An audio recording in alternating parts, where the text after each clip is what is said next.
আজকে আমার আসতে দেরি হয়ে গিয়েছে, এজন্য আমাদের জাতীয় উলামা মাশায়েখ আইম্মা পরিষদের মিটিং ছিল। শাইখে চরমুনাই হাফিজাহুল্লাহ ছিলেন। আপনারা জানেন আমাদের বাংলাদেশের আজকে মজলুম আলেমে দ্বীন, দীর্ঘদিন কারাবন্দী ছিলেন শেখুল হাদিস আল্লামা আজিজুল হক নব্বরাল্লাহু মারকাদাহু, যিনি চরমুনাইর সৈয়দ ফজলুল করিম রাহিমাহুল্লাহর উস্তাদ ছিলেন। ওনার ছেলে আমাদের সকলের প্রিয় ব্যক্তিত্ব মজলুম আলেমে দ্বীন মাওলানা মামুনুল হক হাফিজাহুল্লাহ আজকে কারাগার থেকে মুক্তি লাভ করেছেন। সবাই পড়েন আলহামদুলিল্লাহ। আমরা খুশি না বেজার? আমাদের শায়েখ ফোনে কথা বলেছেন ওনার সাথে, আলহামদুলিল্লাহ। তো ওনার আগের পূর্ব নির্ধারিত শিডিউলের কারণে যেতে পারেন নাই। তো আমাদেরকে বলেছেন, দেখেছেন আমার সাথে শামসুদ্দৌলা আশরাফী সাহেব এসেছেন, অনেক বড় আলেম, অনেক মুহাক্কিক আলেম, আমাদের উলামা মাশায়েখ আইম্মা পরিষদের সহসাধারণ সম্পাদক। তারপর আমাদের ইসমাইল সিরাজি মাদানী ভাই এসেছে, আরো অনেক, মহিউদ্দিন খান তাম্বির ভাই, আমাদের আরো অনেক ভাইরা এসেছেন। আমরা সবাই গিয়েছিলাম, ভাবলাম আমরা দেখা করে আসি। তো আমরা রাস্তায় অনেক জ্যাম, সেই আটি বাজার হয়ে শেখ হাফিজাহুল্লাহকে দেখতে গিয়েছিলাম। তিনি খুব খুশি হয়েছেন এবং আপনাদের সবার কাছে দোয়া চেয়েছেন, যার কারণে আসতে দেরি হয়ে গেল। এজন্য আমি মূল টপিকে যাওয়ার আগে কয়েকটা কথা বলি। নবী করিম সাল্লাল্লাহু আলাইহি ওয়াসাল্লাম আমাদেরকে নেক মানুষের সান্নিধ্যে যাওয়ার কথা কেন বললেন? সরওয়ারে দু আলম বলেন, মাসালুল জালিসিস সালিহ কামাসালি সাহিবিল মিসকি। ইমাম বাইহাকী রাহিমাহুল্লাহ হাদিস এনেছেন, ইন লাম তুসিবকা মিনহু শাই আসাবাকা মির রিহি। নবী করিম সাল্লাল্লাহু আলাইহি ওয়াসাল্লাম বলেন, আল্লাহর নেক বান্দাদের সুহবতের উপমা হলো, আল্লাহর নেক বান্দার মাজলিসে বসার উপমা হলো কামাসালি সাহিবিল মিসকি, আতর বিক্রেতার মতো, পারফিউম বিক্রেতার মতো। ইল্লাম তুসিবকা মিনহু শাইউন আসাবাকা মির রিহিহি। আপনার রূপগঞ্জে কেউ সারা দুনিয়ার সবচেয়ে দামি পারফিউমের দোকান দিয়েছে, যে দুনিয়ার 1 নম্বর পিওর খাঁটি পারফিউম তার দোকানে বিক্রি হয়। আপনি পারফিউমের খবর পেয়ে তার কাছে পারফিউম আনার জন্য গিয়েছেন, আপনার টাকা নাই, পয়সা নাই, গিয়ে বলেছেন, ভাই শুনেছি তোমার দোকানে সারা দুনিয়ার সবচেয়ে দামি পারফিউম বিক্রি হয়, আমাকে একটু লাগিয়ে দাও তো। সে বলেছে, লাগিয়ে মাগনা দেওয়া যাবে না। শুনেন, আপনি যদি পারফিউমের দোকানে যান, আপনি যদি আতরের দোকানে যান, ইল্লাম তুসিবকা মিনহু শাইউন, যদি পারফিউমওয়ালা আপনার জামায় পারফিউম লাগিয়ে নাও দে, যদি আতরওয়ালা আপনার জামায় আতর লাগিয়ে নাও দে, আসাবাকা মির রিহিহি, আপনি যখন পারফিউমের দোকানে প্রবেশ করবেন, আপনি যখন আতরের দোকানে প্রবেশ করবেন, আপনার নাকে, আপনার কানে, আপনার পুরো শরীরে আতরের ঘ্রাণ যখন লাগবে, পারফিউমের ঘ্রাণ যখন লাগবে, আপনার মনটা সজীব হয়ে যাবে, আপনার দেহ মন সজীব হয়ে যাবে। সরওয়ারে দু আলম সাল্লাল্লাহু আলাইহি ওয়াসাল্লাম বলেন, শুনো, আল্লাহর নেক বান্দাদের মাজলিসে বসলে তুমি যদি তাদের মতো আল্লাহ ওয়ালা না হও, তাদের ঘ্রাণে আল্লাহ তোমাকে গুনাহ থেকে বাঁচিয়ে রাখবেন। সুবহানাল্লাহ। ওয়া মাসালুল জালিসিল খাবিসি কামাসালি সাহিবিল মিস্ক। আজকে আমরা নেতা বানাই কাকে? ফাসিককে। আজকে আমরা দৌড়াই কার পিছনে নামাজ পড়ে না। আজকে আমরা দৌড়াই কার পিছনে দাড়ি রাখে না। আজকে আমরা নেতা মানি কাকে? সুদ চুরি করে, টাকা চুরি করে, ঘুষ খায়, দুর্নীতি করে, রাষ্ট্রের বিলিয়ন বিলিয়ন ডলার পাচার করে। এমন কোন দুর্নীতি নাই, এমন কোন জুলুম নাই তারা করে না। ওই সমস্ত দুর্নীতিবাজ, টেন্ডারবাজ, চাঁদাবাজদের পিছনে আমরা দৌড়াই আর স্লোগান দেই, নেতার, আমার নেতার চরিত্র ফুলের মতো পবিত্র। শোনো, তুমি যদি জানো তোমার নেতার চরিত্র চাঁদাবাজিতে ভরা, দুর্নীতিতে ভরা, টেন্ডারে ভরা, জুলমে ভরা, দখলদারে ভরা, ওই নেতার চরিত্র জানার পর তুমি যদি ফুলের মতো পবিত্র ঘোষণা দাও, 1 কাপ লাল চা খেয়ে অথবা 1000 টাকা পেয়ে যদি তুমি এই ধরনের স্লোগান দাও, কিয়ামতের ময়দানে আল্লাহর দরবারে তোমাকে জবাবদিহি করতে হবে। নবী করিম সাল্লাল্লাহু আলাইহি ওয়াসাল্লাম বলেছেন, ওয়া মাসালু জালিসিল খাবিসি কামাসালি সাহিবিল কির ইল্লাম তুসিবকা মিনহু শাইউন আসাবাকা মিন দুখানি। আমাদের বাংলা ভাষায় একটা কথা আছে, সৎ সঙ্গে স্বর্গবাস আর অসৎ সঙ্গে। এই কথাটা একবারে খারাপ না। সরওয়ারে দু আলম সাল্লাল্লাহু আলাইহি ওয়াসাল্লাম বলেছেন, তুমি খারাপ লোকের কাছে যাইবা, খারাপ লোককে নেতা মানবা, খারাপ লোককে অনুসরণ করবা, খারাপ লোককে শায়েখ মানবা, সারা খারাপ লোককে পীর মানবা। এর উপমা কামাসালি সাহিবিল কির, কামারের মতো। কামার, কামার চিনেননি? কথা বলেন, কামার চিনেন কি চিনেন না? আপনি যদি কামারওয়ালার কাছে যান, তার পাশে বসেন, সে যখন হাপড় নাড়ায়, ইল্লাম তুসিবকা মিনহু শাই, কামারের হাপড় থেকে আপনার জামায় যদি আগুন নাও লাগে, আসাবাকা মিন দুখানি, আপনি তার পাশে বসলে আপনার কানে ধোয়া লাগবে, আপনার নাকে ধোয়া লাগবে, আপনার চোখ দিয়ে ধোঁয়া প্রবেশ করবে, আপনার মুখ দিয়ে ধোঁয়া প্রবেশ করবে, আপনার নাক দিয়ে ধোঁয়া প্রবেশ করবে, আপনার কান দিয়ে ধোঁয়া প্রবেশ করবে।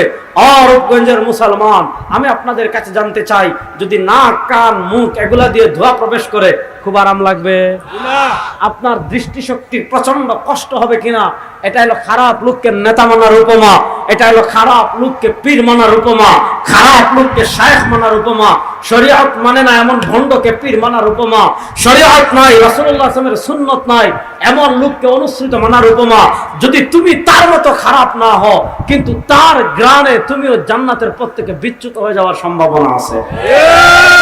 আছে না নাই? এজন্য সৎসঙ্গ, আল্লাহর নেক যে সকল বান্দা আছেন, আল্লাহর নেক বান্দাদের মাজলিসে বসার প্রয়োজন আছে না নাই? আওয়াজ তো বলেন। আল্লাহ রাব্বুল ইজ্জত ওয়াল জালাল মৃত্যু পর্যন্ত আমাদেরকে নেক মানুষের সাথে থাকার তৌফিক দান করুন, আমিন। এই নেক মানুষের থাকার অনেকগুলো ব্যাখ্যা দেখেন। আমরা আজকে আংশিক ইসলাম চর্চা করি, আমরা মনে করি মসজিদে ইমাম সাহেবের পিছনে নেক, ইমাম সাহেবের পিছনে দাঁড়াবো। আমরা মনে করি পিশাব ভালো হইলেই হলো। না, ইসলাম শুধু পিশাবের মধ্যে সীমাবদ্ধ না, ইসলাম শুধু মসজিদের মধ্যে সীমাবদ্ধ না। ইসলাম আল্লাহ দুনিয়াতে কেন দিয়েছেন? হুয়াল্লাযী আরসালা রাসূলাহু বিল হুদা, আল্লাহ বলেন তিনি আল্লাহ তার রাসূলকে প্রেরণ করেছেন বিল হুদা, হেদায়েত দিয়ে। আর কি দিয়ে? ওয়াদিনিল হাক্কি, একটা সত্য ধর্ম দিয়ে পাঠিয়েছেন, একটা ইসলাম দিয়ে পাঠিয়েছেন। কেন? লিইয়ুযহিরাহু আলাদ দীনি কুল্লি, দুনিয়াতে মানুষের তন্ত্র মন্ত্র প্রতিষ্ঠা করার জন্য মুসলমান আসে না। দুনিয়াতে মুসলমান মানুষের বানানো কোন তন্ত্র মন্ত্র প্রতিষ্ঠার জন্য ঘাম ঝরাবে না, রক্ত ঝরাবে না, জীবন দেবে না, আন্দোলন করবে না, সংগ্রাম করবে না। আল্লাহ দুনিয়াতে মুসলমানদেরকে পাঠিয়েছেন লিইয়ুযহিরাহু আলাদ দীনি কুল্লি, মানুষের বানানো তন্ত্র মন্ত্রকে পায়ের তলায় পিষ্ট করে একমাত্র বিজয় করবে ইসলামকে।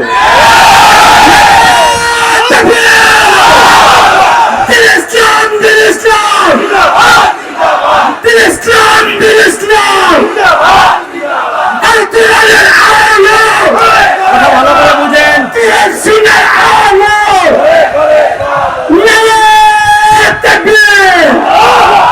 তাহলে বলেন দুনিয়াতে আমরা বিজয় করব কাকে? কথা কয় না, দেখছি আমরা ইসলাম বুঝি কি খালি মাজারে গিয়ে সিন্নি খাওয়া, যে পীরের দরবারে গরু নিয়ে যাবেন, ছাগল নিয়ে যাবেন, মহিষ নিয়ে যাবেন। এইদিকে গেলে সামনে পাবেন একটা আছে আব্দুল কাদের জিলানির আস্তানা।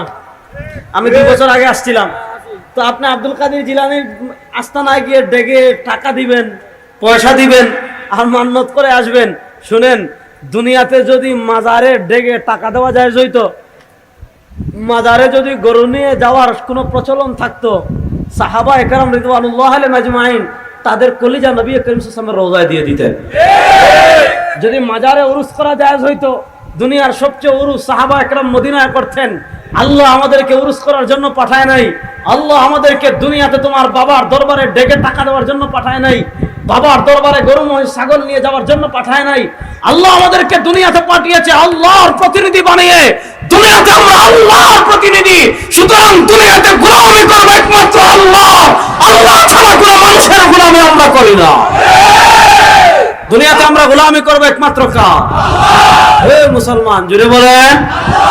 সুতরাং আমার পীর যদি আল্লাহর পথে চলে আমরা আছি, আর আমার পীর যদি দেখি আল্লাহর পথে নাই, আমরা পীরের লাত্তি মারি। যে পীর নিজের আল্লাহর বিধান মানে না, ওই পীরকে আমরা মানি না। বলেন, ওই পীর আমরা মানি না। জোরে বলেন, ওই পীর আমরা মানি না। আমরা পীর দিয়ে শরীয়ত মাপি না, কোরআন সুন্নাহ দিয়ে পীর মাপি। যতদিন পীর কোরআন সুন্নাহ অনুযায়ী আসেন মাথার উপর রাখবো, কোরআন সুন্নাহ বাদ দিবেন, লাত্তি মেরে বাইর করে দিবেন। কোরআন সুন্নাতে আমরা কোনো আপোষ করি না। আমার কথা ভালো করে বুঝবেন। সরওয়ারে দু আলম সাল্লাল্লাহু আলাইহি ওয়াসাল্লামকে আল্লাহ রাব্বুল ইজ্জত ওয়াল জালাল যখন দুনিয়াতে পাঠিয়েছিলেন, সরওয়ারে দু আলম সাল্লাল্লাহু আলাইহি ওয়াসাল্লাম যে যুগে দুনিয়াতে এসেছিলেন, ওই যুগকে ইতিহাসে বলে আইয়ামে জাহিলিয়াত তথা মূর্খতার যুগ। কথা বুঝেন, কি যুগ? দেখেন, মূর্খতার যুগে মানুষ শিরিক করত। মূর্খতার যুগে মানুষ কি করত? মূর্তি পূজা করত। কথা বুঝেন, মূর্তি পূজা, লাতের পূজা করত, মানাতের পূজা করত, হুবালের পূজা করত, উজ্জার পূজা করত, তারকার পূজা করত, সূর্যের পূজা করত, গাছের পূজা করত, পাথরের পূজা করত, নেতার পূজা করত। মুসলমান ইবাদত করে একমাত্র কার? আল্লাহ। জোরে বলেন আল্লাহ। মুসলমান ইবাদত করে একমাত্র কার? আল্লাহ। দেখেন, পুরা জাহিলিয়াত হযরত ঈসা আলাইহিস সালাতু ওয়াস সালামকে খ্রিস্টানরা আল্লাহর ছেলে মনে করত। তো তারা লম্বা কাহিনী, আমি ওই কাহিনী বলবো না। ঈসা আলাইহিস সালামকে আল্লাহ রাব্বুল ইজ্জত ওয়াল জালাল জীবিত অবস্থায় আসমানে তুলে নিয়েছেন, ওই প্রেক্ষাপট আমি বলবো না। হযরত ঈসা আলাইহিস সালামকে আল্লাহ দুনিয়া থেকে তুলে নেওয়ার পর সরওয়ারে দু আলম সাল্লাল্লাহু আলাইহি ওয়াসাল্লাম দুনিয়াতে আসার মধ্যবর্তী যে সময়, ওই সময়টাকে বলে জাহিলিয়াত, ওই সময়টাকে বলে মূর্খতা। কেন ওই যুগকে মূর্খতা বলা হতো? কেন ওই যুগকে জাহিলিয়াত বলা হতো? ওই যুগে শরিয়ার কোনো আলো ছিল না, আসমানি কোনো আলো ছিল না, কোরআনের কোনো আলো ছিল না, সুন্নাহর কোনো আলো ছিল না, আল্লাহর কোনো নিজাম ছিল না। আল্লাহর নিজাম অনুযায়ী দুনিয়া চলতো না। মানুষের বানানো তন্ত্র মন্ত্রে সমাজ চলতো, রাষ্ট্র চলতো, অর্থনীতি চলতো, আইন চলতো, সব চলতো। ও মুসলমান, দেখেন, নবী করিম সাল্লাল্লাহু আলাইহি ওয়াসাল্লাম দুনিয়াতে আসার আগে মানুষ মূর্তি পূজা করত, মানুষ তারকার পূজা করত, মানুষ সূর্যের পূজা করত, মানুষ শিরিক করত। আমি জানতে চাই, ইসলাম আসার আগে আইয়ামে জাহিলিয়াতের কাফেরেরা যে শিরিক করত, যে মূর্তি পূজা করত, আজকে সেই পূজা, সেই শিরিক আমাদের মুসলমান সমাজে আছে না নাই? আপনি গেলে দেখবেন বিভিন্ন দরবারে কি ভণ্ডামি চলে জানেন? আপনি আটরাশিতে যাবেন, আটরাশিতে গেলে দেখবেন তাদের পীর সাহেব হাসমতুল্লাহ সাহেব যে খাটে ঘুমাইতেন, দেখেন আইয়ামে জাহিলিয়াতের পাথর পূজা আর আমাদের খাট পূজা আমি মিলাই, ভালো করে দেখেন। আটরাশির হাসমতুল্লাহ সাহেব যে খাটে ঘুমাতেন, যে চেয়ারে বসতেন, মুরিদরা সেই চেয়ারকে সুন্দর করে সাজিয়ে রেখেছে। গদ্দিনশীন পীররা সেই চেয়ারকে সুন্দর করে সাজিয়ে রেখেছে। তার ভক্তরা, তার অনুসারীরা যখন যায়, বাবা যে খাটে ঘুমাইছে ওই খাটটা সিজদা মারে। জোরে বলেন। আচ্ছা বলেন, ওই খাট পূজা আর আইয়ামে জাহিলিয়াতের পাথর পূজা কোনো পার্থক্য আছে? ওই চেয়ার পূজা আর আইয়ামে জাহিলিয়াতের গাছ পূজা কোনো পার্থক্য আছে? পার্থক্য, হেরা সরাসরি গাছের সিজদা দিত, আর এরা গাছ দিয়ে বানানো সোফা আর খাটটা সিজদা দেয়। তাহলে এবার বলেন, আইয়ামে জাহিলিয়াতে যে শিরিক ছিল, সেই শিরিক আমাদের সমাজে আছে না নাই?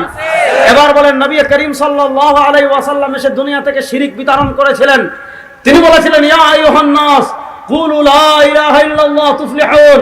বলেছিলেন, তোমাদেরকে সৃষ্টি করেছেন আল্লাহ, লাত তোমাদেরকে মুক্তি দিতে পারে না, মানাত তোমাদেরকে মুক্তি দিতে পারে না, হুবল তোমাদেরকে মুক্তি দিতে পারে না, উজ্জা তোমাদেরকে মুক্তি দিতে পারে না, চন্দ্র তোমাদেরকে মুক্তি দিতে পারে না, সূর্য তোমাদেরকে মুক্তি দিতে পারে না, পাহাড় তোমাদেরকে মুক্তি দিতে পারে না, তারকা তোমাদেরকে মুক্তি দিতে পারে না, দুনিয়ার কোন নেতা খেতা পরকালে তোমাদের মুক্তি দিতে পারে না। যদি পরকালে মুক্তি লাভ করতে চাও, এক স্লোগানে বিশ্বাসী হবে, সেই এক স্লোগান হলো লা ইলাহা ইল্লাল্লাহ। বলে এক স্লোগান হলো লা ইলাহা ইল্লাল্লাহ। জোরে বলেন না, সেই এক স্লোগান লা ইলাহা ইল্লাল্লাহ।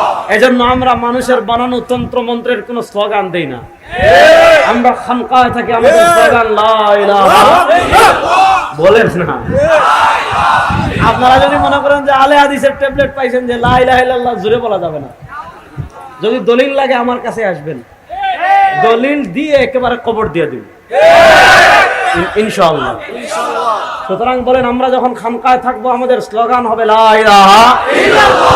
আমরা যখন মসজিদে থাকবো আমাদের স্লোগান হবে লা ইলাহা ইল্লাল্লাহ। আমাদের ঘরে স্লোগান লা ইলাহা ইল্লাল্লাহ, আমাদের মসজিদে স্লোগান লা ইলাহা ইল্লাল্লাহ, আমাদের খানকায় স্লোগান লা ইলাহা ইল্লাল্লাহ। আমরা যখন রাজপথে বের হব, মানুষের বানানো কোন তন্ত্র মন্ত্রের স্লোগান দিব না। আমরা যখন রাজপথে বের হব, আমাদের স্লোগান হবে লা ইলাহা ইল্লাল্লাহ। বলেন, আমাদের স্লোগান হবে লা ইলাহা ইল্লাল্লাহ। সরওয়ার দু আলম সাল্লাল্লাহু আলাইহি ওয়াসাল্লাম প্রথম মেসেজ ছিল, ইয়া আইয়ুহান নাস কুলু লা ইলাহা ইল্লাল্লাহ তুফলিহুন। দুনিয়াতে সফল কাম হতে চাও, আখিরাতে সফল কাম হতে চাও, তন্ত্র মন্ত্র একটা, লা ইলাহা ইল্লাল্লাহ। আরে মহব্বতে বলেন না, লা ইলাহা ইল্লাল্লাহ। দেখেন, আইয়ামে জাহেলিয়াতে শিরিক ছিল। নবী করিম সাল্লাল্লাহু আলাইহি ওয়াসাল্লাম শিরিক বিতরণ করেছিলেন।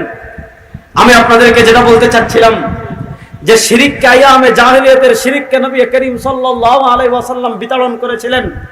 সেই শিরিক আজকে আমাদের সমাজে আছে না নাই? আছে। খাম্বা পূজা আছে না নাই? আছে। আর আসতে বলেন, আছে। খাম্বা পূজা আছে না নাই? আছে। মিনারা পূজা আছে না নাই? আছে। কারেন্টের খাম্বা পূজা আছে না নাই? আছে। লোহার খাম্বা পূজা আছে না নাই? আছে। কলা গাছ পূজা আছে না নাই? আছে। আরে এত দূরে দরকার নাই তো। আপনি এই যে রূপসী দিয়ে জুতলে সামনে 2 বছর আগে দেখেছিলাম, আমি এসেছিলাম ওখানে একটা আস্তানা বানাইছে আব্দুল কাদের জিলানীর আস্তানা। আচ্ছা, যেখানে হোক। আচ্ছা, আব্দুল কাদের জিলানী রাহিমাহুল্লাহ অনেক বড় আল্লাহর ওলি ছিলেন। আচ্ছা বলেন, হযরত আবু বকর সিদ্দিক রাদিয়াল্লাহু তাআলার কোনো আস্তানা বাংলাদেশে আছে? কেন নাই? আবু বকর সিদ্দিক রাদিয়াল্লাহু তাআলার জীবনে বাংলাদেশে আসেন, তার আস্তানাও। হযরত ওমর রাদিয়াল্লাহু তাআলার কোনো আস্তানা আছে? কারণ তিনি জীবনে বাংলাদেশে আসেন। কিন্তু শাহজালাল মুজাররদ ইয়ামানি রাহিমাহুল্লাহর মাকবারা আছে না নাই? কারণ তিনি বাংলাদেশে এসেছিলেন। এবার বুঝেন যে আব্দুল কাদের জিলানী রহমতুল্লাহ আলাইহি জীবনে বাংলাদেশে আসেন নাই, তার আস্তানা বানিয়ে ডেক বসাইয়া এই ডেককে প্রণাম করা, এই ডেককে সম্মান করা, এই ডেকের কাছে মাথা নত করা, এদের এই ডেক পূজা আর আইয়ামে জাহিলিয়াতের কাফেরদের পাথর পূজা।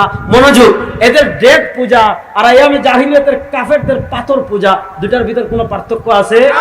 পার্থক্য হলো, আইয়ামে জাহিলিয়াতের কাফেরেরা পাথর পূজা করেছে ইসলাম পাওয়ার আগে। যখন তারা ইসলাম পেয়েছে, মূর্তিকে লাত্তি মেরে ফেলে দিয়েছে।